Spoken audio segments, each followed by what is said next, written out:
거룩하신 하나님 아버지, 은혜를 감사합니다. 귀한 주일을 우리에게 허락하셔서 이 아침에 부르심을 감사합니다. 오늘도 말씀을 따라 기도하며 주일을 시작합니다. 성령께서 우리를 인도하여 주옵소서. 예수님 이름으로 기도드립니다. 아멘. 찬송가 287장 하나님께 찬양드립니다. 예수 앞에 나오면 죄사함 받으며 주의 품에 안기어 편히 쉬리라. 우리 주만 믿으면 모두 구원 얻으며 영생 복락 멸류관 확실히 받겠네. 예수 앞에 나와서 은총을 받으며 마음의 기쁨 넘치어 감사하리라. 우리 주만 믿으면 모두 구원 얻으며 영생 복락 멸류관 확실히 받겠네. 예수 앞에 설 때에 흰 옷을 입으며 밝고 빛난 내 집에 길이 살리라. 우리 주만 믿으면 모두 구원 얻으며 영생 복락 멸류관 확실히 받겠네. 아멘. 하나님 말씀 누가복음 13장 6절부터 9절까지입니다. 한 절씩 교독하겠습니다. 이에 비유로 말씀하시되 한 사람이 포도원에 무화과 나무를 심은 것이 있더니 와서 그 열매를 구하였으나 얻지 못한지라. 포도원지에 내가 3년을 와서 무화과 나무에서 열매를 구하되 못하니 죽어버리라. 어찌 나만 그리게 하겠느냐. 대답하여 이르되 주인이여 금년에도 그대로 두소서. 내가 두루 파고 거름을 줄이니 이후에 만일 열매가 열면 좋거니와 그렇지 않으면 찍어 버리소서 하였다 하시니라. 아멘. 네, 오늘 말씀은 비유입니다. 먼저 6절에 보시면 한 사람이 포도원에 무화과 나무를 심은 것이 있더니 라고 되어 있습니다. 구약 성경에서 포도나무 혹은 무화과 나무는 하나님의 택한 민족 이스라엘을 상징해 왔습니다. 그런데 이 택한 민족이라고 하면 이스라엘이라는 그 등호가 바로 성립이 되어버리지만 이스라엘이 택한 민족인 이유는 하나님께서 그들을 구원하기로 선택하셨다라는 데 있죠. 그렇기 때문에 엄밀히 말하면 포도나무나 무화과 나무는 하나님이 구원하기로 한 백성을 뜻합니다. 그게 구약에는 이스라엘이고 신약에 넘어오면 예수님께서는 이스라엘로 정의하지 않고 하나님께서 구원하기로 정하신 백성 이렇게 해석하게 되는 것입니다. 그런데 왜 포도원에 무화과 나무가 심겨져 있을까요? 포도원에는 포도나무가 심겨져 있어야 하지 않겠습니까?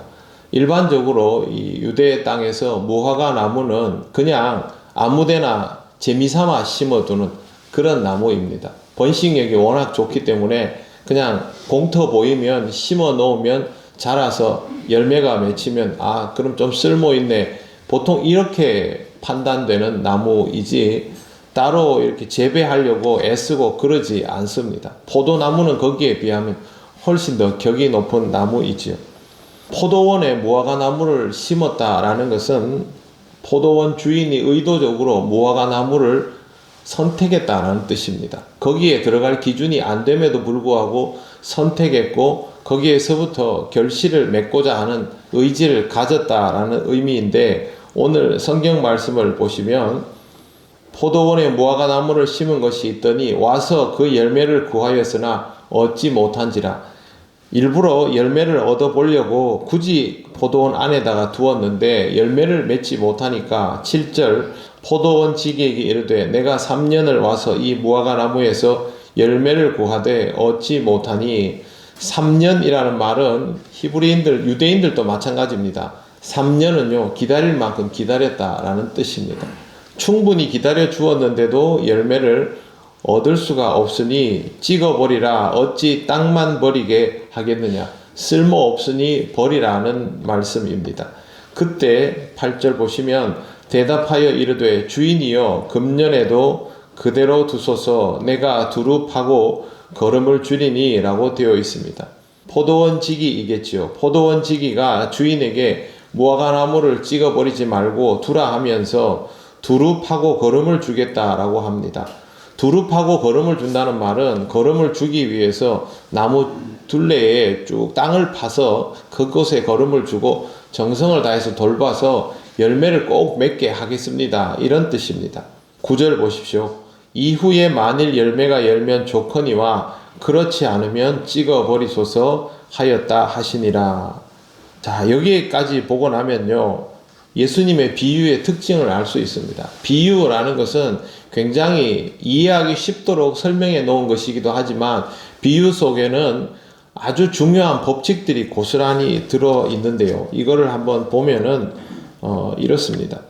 하나님께서는 하나님 나라를 자격도 없는 우리한테 열어 주셨다라는 것, 그리고 그 나라는 무작정 열려 있는 것이 아니라 유예 기간이 정해져 있다는 것, 그 기간 동안 열매를 맺지 못하면 버리기로 결정된다라는 것, 그리고 그 다음에 포도원 지기는 예수님이죠.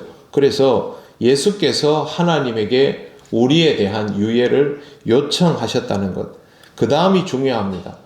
예수님도 결국 열매가 열리지 않는 무화과 나무면 찍어버려야 한다라고 말씀하셨다는 것, 이게 제일 중요합니다. 하나님 나라의 법칙이 이와 같다라는 것이죠.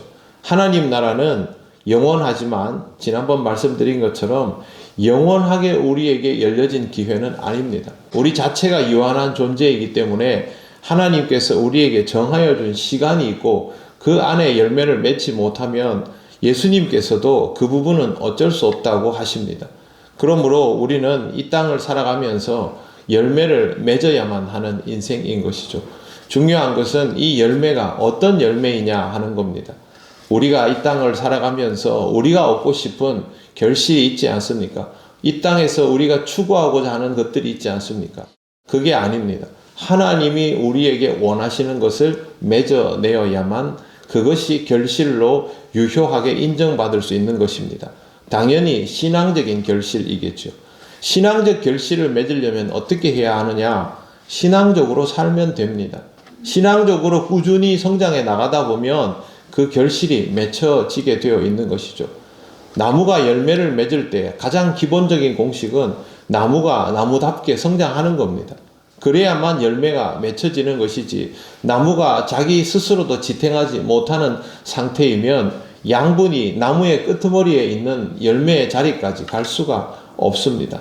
그러므로 우리는 어떻게 열매를 맺을까를 고민할 것이 아니라 얼마나 더 신앙적으로 살아갈 수 있을까를 생각하면 됩니다. 신앙적으로 살아가다 보면 하나님이 우리에게 기대하시는 열매는 맺혀지게 되어 있습니다. 그러므로 오늘도 신앙적으로 살아가시기를 바랍니다. 아멘. 지금 당장 나에게 열매가 있어야만 한다는 그런 조급함보다는 내가 신앙적으로 살아가면 나를 가꾸시고 지키시는 예수님께서 내 주변에 땅을 파고 거름을 주어서 내가 열매를 맺을 수 있도록 그렇게 능히 인도하시는 분임을 믿고 오늘도 그렇게 신앙적으로 살아가시기를 바랍니다. 아멘. 기도드리겠습니다. 하나님 감사합니다.